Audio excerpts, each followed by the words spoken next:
Shalom Bapak Ibu Saudara yang dikasih Tuhan.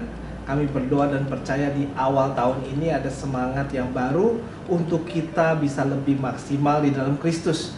Mari kita satu hati di dalam doa. Tuhan Yesus, kami satu hati berdoa Tuhan. Kami buka hati kami untuk bisa belajar firman Tuhan. Berbicaralah Tuhan, pakailah lidah bibir hamba-Mu, sampaikan apa yang menjadi isi hati-Mu, supaya setiap kami bisa menjadi pribadi yang lebih maksimal dalam Kristus. In Jesus name we pray, Amen. Tahun ini adalah the year of release, tahun pembebasan. Kita akan alami pembebasan, bebas dari belenggu dosa, bebas dari sakit penyakit, bebas dari hutang. Yang percaya katakan amin. Kita sudah bahas di minggu lalu. Bagi yang ketinggalan bisa klik link di bawah atau cari ibadah minggu lalu. Imamat 25 ayat 3-5. 6 tahun lamanya engkau harus menaburi ladangmu, dan 6 tahun lamanya engkau harus merantingi kebun anggurmu dan mengumpulkan hasil tanah itu. Tetapi pada tahun yang ketujuh haruslah ada bagi tanah itu suatu sabat, masa perhentian penuh, suatu sabat bagi Tuhan. Ladangmu janganlah kau taburi dan kebun anggurmu janganlah kau rantingi. Dan apa yang tumbuh sendiri dari penuaianmu itu janganlah kau tuai, dan buah anggur dari pokok anggurmu yang tidak dirantingi janganlah kau petik. Tahun itu harus menjadi tahun perhentian penuh bagi tanah itu. Saat ini kita berada dalam tahun Ibrani 5782, yaitu berada dalam tahun Shemitah, yang artinya the year of release, tahun pembebasan, di mana bangsa Israel menurut Torah tanah tidak boleh memproduksi apapun, tidak boleh ditanami apapun, tidak boleh dibeli atau dijual pada tahun yang ketujuh. Simpelnya satu musim perhentian penuh di mana tidak boleh bekerja, dan dengan iman hanya mengandalkan Tuhan untuk mencukupi keperluan saudara di sepanjang tahun. Dan di minggu lalu kita udah belajar ada kisah nyata salah satu orang Israel yang menjadi supplier untuk McDonald Israel. Ketika dia nggak taat untuk mengikuti tahun Shemitah, ternyata malah hancur semua ladang tomatnya, ada infeksi misterius. Tapi ketika dia mau ikut pada tahun Shemitah berikutnya, malah Tuhan pelihara. Imamat 26 ayat 43. Jadi tanah itu akan ditinggalkan mereka dan akan pulih dari akibat tahun-tahun sabat yang dilalaikan selama tanah itu tandus. Oleh karena ditinggalkan mereka, dan mereka akan membayar pulih kesalahan mereka, tak lain dan tak bukan karena mereka menolak peraturanku dan hati mereka muak mendengarkan ketetapanku. Ada juga ayat ke-20, mereka yang masih tinggal dan yang luput dari pedang diangkutnya ke Babel, dan mereka menjadi budaknya dan budak anak-anaknya sampai kerajaan Persia berkuasa. Dengan demikian genaplah firman Tuhan yang diucapkan Yeremia, sampai tanah itu pulih dari akibat dilalaikannya tahun-tahun sabatnya, karena tanah itu tandus selama menjalani sabat, hingga genaplah 70 tahun di 2 Chronicles 36 verse 20 sampai 21. Pada ujungnya kalau benar mau jadi umat pilihan Tuhan, mau jadi murid Kristus, maka kalaupun ada yang berani muak, tadi ya kata firman Tuhan, muak dengan ketetapan Tuhan lalu jadi bandel, nggak mau ikut tahun perhentian penuh. Kalaupun ada yang bandel nggak mau kasih 1 tahun penuh untuk fokus sama Tuhan saja. Mungkin ada yang bandel nggak mau percaya sama Tuhan, tapi mungkin lebih percaya sama duit misalnya.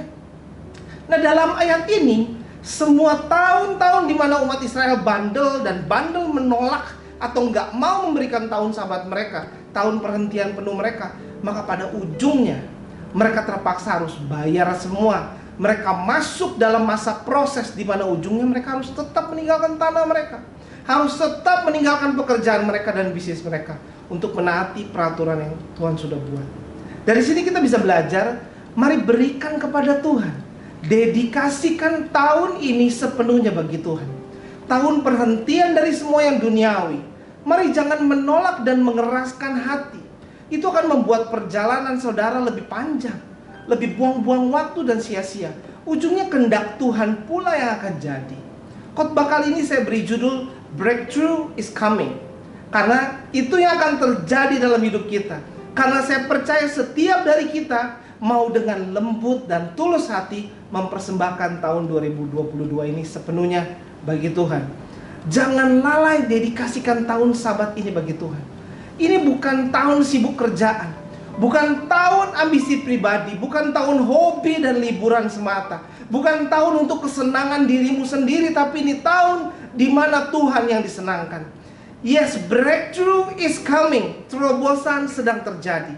Kita lihat bahwa tahun Smita mempengaruhi pasar dunia. Tahun 1916 ke 17 tahun ini pasar saham Amerika hancur. Jerman dan Rusia juga runtuh. Bahkan Inggris pun hampir bangkrut hanya dalam 1 tahun. Tahun 1930 ke 31, 86% pasar saham Amerika hancur dalam krisis keuangan terparah. Tahun 1937 ke 38, 50% pasar saham Amerika hancur dan ada resesi dunia. Dan terjadi juga perang dunia kedua. 1972 ke 73, 48% pasar saham Amerika hancur dan terjadi resesi global. Tahun 1979 sampai 1980 terjadi lagi resesi dunia. Dan 1986 sampai 87 tahun Smita pasar obligasi hancur. Tahun 2000 ke 2001 37% pasar saham Amerika hancur dan terjadi peristiwa 9/11. Resesi dunia juga terjadi. Tahun 2007 ke 2008 50% saham Amerika hancur dan ada resesi dunia. Kita lihat ada pola, ada pattern bahwa terjadi sesuatu. Nubuatan bukan untuk menakut-nakuti kita, tetapi untuk mempersiapkan kita. A prophecy is not to scare us, but to prepare us. Apakah tahun Smita kali ini akan menyebabkan beberapa kondisi kesulitan keuangan di dunia? Bisa jadi kemungkinan kalau kita melihat pola kesulitan keuangan dunia di tahun-tahun di atas. Mungkin respon manusia wajarnya takut menghadapi kemungkinan yang terburuk. Tetapi marilah hadapi apapun yang akan terjadi. Kita mau belajar tetap percaya penuh kepada Tuhan. Dan ikuti saja setiap perintah Tuhan tanpa kompromi. Mari perbanyak doa, berserah penuh kepada Tuhan, andalkan Tuhan, izinkan Dia yang akan memelihara hidup saudara. Imamat 26 ayat 43, jadi tanah itu akan ditinggalkan mereka dan akan pulih dari akibat tahun-tahun sabat yang dilalaikan selama tanah itu tandus. Oleh karena ditinggalkan mereka dan mereka akan membayar pulih kesalahan mereka, tak lain dan tak bukan karena mereka menolak peraturanku dan hati mereka muak mendengarkan ketetapanku. Mari kita fokus kepada kata pulih. Apa yang sedang terjadi dan akan terjadi itu bertujuan untuk membawa pemulihan bagi hidup saudara. Yang percaya katakan amin. Yes, amin. Breakthrough is coming. Jangan lihat kesulitan, jangan lihat kegagalan untuk proses yang sedang terjadi atau akan terjadi. Tapi sadarlah bahwa pemulihan sedang terjadi. Ada kisahnya tadi di tahun Smita 1951, 1952, ada petani Komemiut taat jalani tahun perhentian penuh. Setelah tahun Smita selesai, mereka mau mulai menabur benih lagi, mau mulai kerja lagi. Tapi ada beberapa ketentuan tahun Smita, yaitu mereka harus cari benih yang bukan berasal dari tahun Smita kemarin. Jadi mereka terpaksa mencari benih lama yang kemungkinan udah nggak bagus, kualitasnya udah nggak bagus. Dan benar mereka menemukan benih yang udah ada lumutnya, ada cacingnya, dan tersembunyi di salah satu gudang yang lembab dan gelap. Petani ini meminta kepada pemilik gudang untuk membeli benih yang rusak itu. Lalu pemilik gudang itu menertawakan mereka dan bilang, kamu tuh boleh bawa pergi aja ini benih rusak yang udah jorok. Silakan sekalian bersih-bersih gudang itu. Lalu tantangan kedua, ketika mereka mau menanam benih yang udah rusak itu, yang kualitasnya nggak bagus, ada ketentuan bahwa setelah tahun Smita hanya boleh menanam di bulan November. Padahal wajarnya semua petani di sana menanam di bulan September untuk mendapat musim hujan yang biasanya ada di bulan September. Terkenal ya, September rain. Tetapi petani Komemiut ini mau taat sepenuhnya. Mereka berencana menanam di bulan November. Anehnya, bulan September dan Oktober kali itu gak ada hujan sama sekali, sehingga benih para petani yang lain itu hancur. Tetapi setelah mereka menanam, petani Komemiut ini menanam benih berkualitas rendah yang udah berlumut, rusak, busuk, ada cacingnya itu, besoknya langsung hujan turun. Seakan sorga membuka pintu berkatnya, perkenanan Tuhan turun. Dan mereka, bahkan para petani yang mau taat sama Tuhan lainnya itu, malah memiliki satu-satunya hasil di daerah itu. Yang lain yang gak mau taat malah gagal. Tetapi hasil mereka berlimpah. Akhirnya semua petani, bahkan petani sekuler, mau lihat mujizat ini. Mereka menjadi kesaksian bagi begitu banyak orang yang belum kenal Tuhan. Kita bisa lihat, ada petani yang mau menaati perintah Tuhan. Cinta sama Tuhan bukan sebatas niat atau maksud, tetapi petani Komemiut benar melakukan perintah Tuhan, dan Tuhan membuktikan pemeliharaannya sempurna dan nyata. Begitu pula mari kita tetap taat pada firman Tuhan, jangan hidup kompromi. Dia Tuhan yang akan memelihara saudara. Walau dalam tahun-tahun penuh tantangan, asal kita mau hidup taat tanpa kompromi. Kita bisa belajar dari sini betapa pentingnya mengelola keuangan dengan cara Tuhan. Bukan selalu sibuk kerja, pasti kalau kita kerja sibuk, oh pasti lancar, oh pasti dapatnya banyak. We can learn how to do or the importance of doing finance in God's way. Mari saya undang setiap dari kita untuk mau hidup benar walau di tengah keadaan yang sulit. Tetap bekerja dan tetap berbisnis dengan jujur, baik, dan tetap berlaku benar. Tidak melanggar firman Tuhan walau di tengah keadaan yang sulit. Tidak mengambil jalan pintas, mari taat sepenuhnya. Kalaupun ada goncangan terjadi ke depan, tapi kita lihat dari sisi pemulihan sedang terjadi. Breakthrough is coming. Iman kita sedang diuji pada saat kita alami masa-masa sulit. Tetapi jangan menyerah, jangan mundur. Tetap percaya penuh hanya kepada Tuhan. It is the battle before the breakthrough. Tahun Ibrani 5782, dalam bahasa aslinya Tafsin Pebet. Kata bet itu yang utama berarti rumah Tuhan. Atau kalau dalam masa sekarang bicara gereja Tuhan. Kita percaya dalam tahun ini gereja Tuhan akan mengalami transformasi. Ini tahunnya membangun rumah Tuhan. Mari saya ajak kita untuk menabur bagi pembangunan bait Allah khusus di tahun ini 5782. Walau di tengah tantangan yang kita hadapi, mari dengan setia menabur bagi pekerjaan tangan Tuhan. Keep up our giving to the work of God. Kita percaya Tuhan sedang membersihkan, menata ulang, mentransformasi, membangkitkan gereja Tuhan, mempersiapkan gereja Tuhan bagi penuaian jiwa besar-besaran. Kata bait Allah juga bicara mengenai diri kita sebagai bait Allah, di mana pada tahun ini Tuhan mengubahkan diri kita dan gerejanya lebih serupa dengan Kristus. Dia mempersiapkan kita sebagai gerejanya untuk kedatangan Tuhan yang kedua kali. Maka itu di tahun ini jangan tunda lagi. Kita harus sepenuhnya bertobat. Ini panggilan terakhir. Mari kembalilah kepada Tuhan. Baca firman Tuhan setiap hari. Jaga hidupmu tetap intim kepada Tuhan. Tahun ini kita harus benar berpikir dan bersikap selayaknya kita adalah bait Allah. Hidup kudus, dipisahkan dari dunia untuk Roh Kudus bisa tinggal diam. Dan kita lebih dimampukan memberi hidup kita sebagai persembahan yang hidup.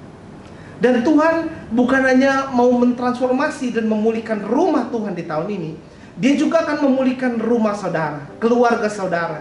Karena tahun 5782 kata Bet juga mempunyai arti, ya mempunyai arti utama gereja Tuhan, tapi juga mempunyai beberapa arti lainnya, yaitu keluarga.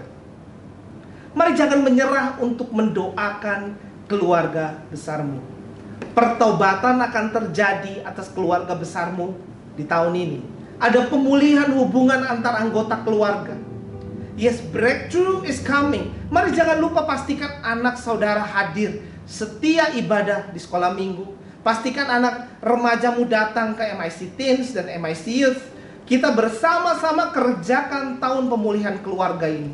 We must choose to walk in His love towards those who don't walk in the truth. Kita mesti belajar untuk menjalani hidup dengan penuh kasih Kristus dalam menghadapi orang-orang yang belum mengenal kebenaran firman Tuhan. Show them God's love.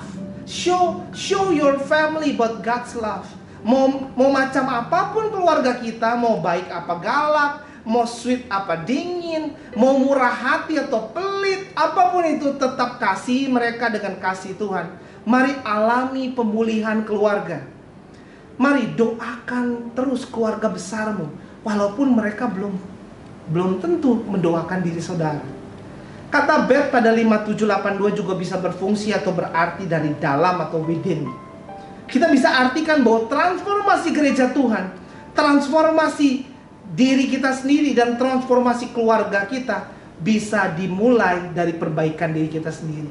Mari lebih serius beri yang terbaik untuk jadi orang yang lebih baik di tahun ini. Tahun ini kita akan alami kesembuhan, pemulihan dalam sisi fisik, sisi emosional, dalam sisi hubungan satu sama lain. Dan rumah Tuhan akan dipulihkan, diri kita sebagai bait Allah akan dipulihkan, dan keluarga kita akan dipulihkan. Breakthrough is coming. Mari izinkan saya berdoa bagi hidup saudara. Tuhan Yesus, hamba-Mu berdoa Tuhan, Mampukan setiap kami Tuhan masuk ke dalam satu masa di mana ada masa pembebasan. Mampukan setiap kami Tuhan bebas dari hutang, bebas dari sakit penyakit, bebas dari segala belenggu dosa, sehingga kami Tuhan menjadi orang yang lebih baik, sehingga kami bisa alami pemulihan keluarga, alami Tuhan setiap pemulihan diri kami, yaitu bait Allah. Dan mampukan kami Tuhan bisa menjadi penyokong, supporter, menjadi pendukung, penabur bagi pekerjaan tangan Tuhan, terutama di MIC Church Tuhan, karena kami tertanam di tempat ini Tuhan. Kami bersama berdoa, kami berkati MIC Church, termasuk kami di dalamnya. In Jesus name we pray, amen. Sebelum kita sudah ibadah, persiapkan roti dan anggur untuk mengikuti perjamuan kudus.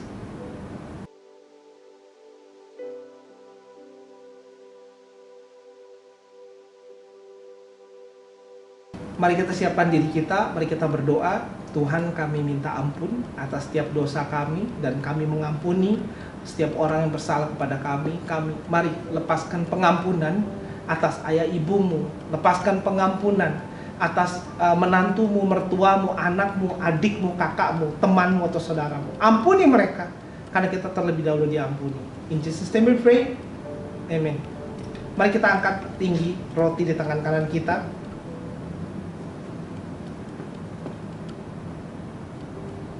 Sebab apa yang telah kuteruskan kepadamu telah aku terima dari Tuhan, yaitu bahwa Tuhan Yesus pada malam waktu ia diserahkan mengambil roti, dan sesudah itu ia mengucap syukur atasnya, ia memecah-mecahkannya dan berkata, inilah tubuhku yang diserahkan bagi kamu.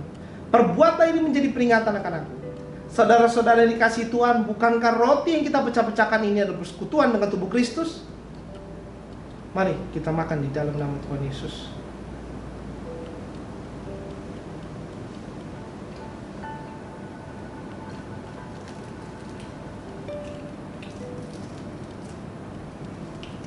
Mari kita angkat anggur di tangan kita tinggi. Demikian juga yang mengambil cawan sesudah makan lalu berkata, cawan ini adalah perjanjian baru yang dimeteraikan oleh darahku. Perbuatlah ini setiap kali kamu minumnya menjadi peringatan akan aku. Saudara-saudara yang dikasihi oleh Tuhan, bukankah cawan yang atasnya kita mengucap syukur adalah persekutuan dengan darah Kristus? Mari kita minum dalam nama Tuhan Yesus.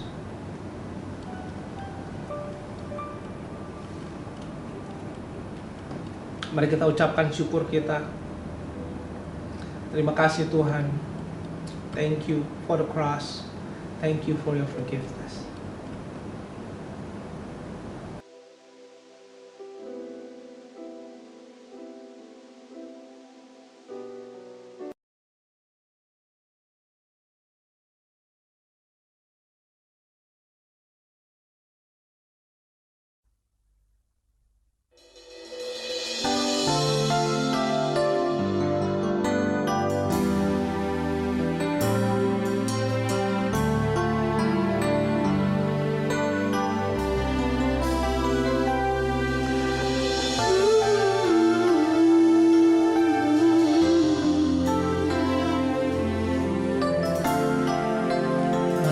Suara kita sembah Dia.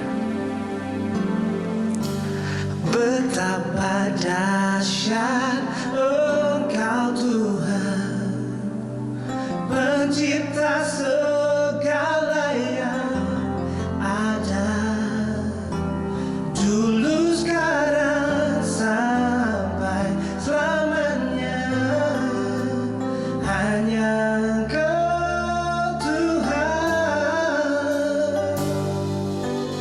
tak terselam di pikiranmu, tak terukur panjang setiamu, dulu sekarang sampai selamanya.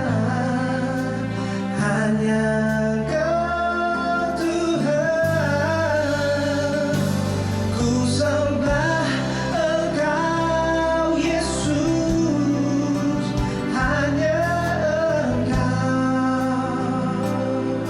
Allah di hidupku,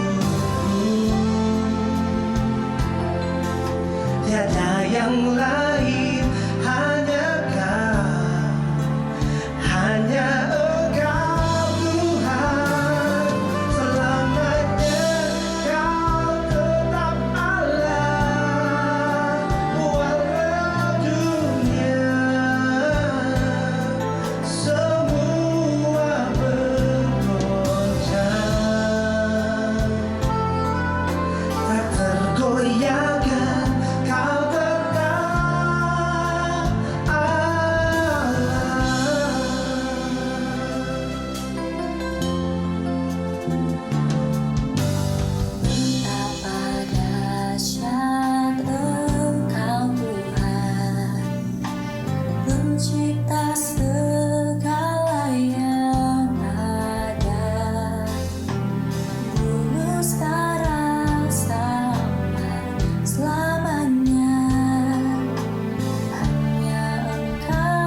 Saya berdoa dan percaya breakthrough is coming.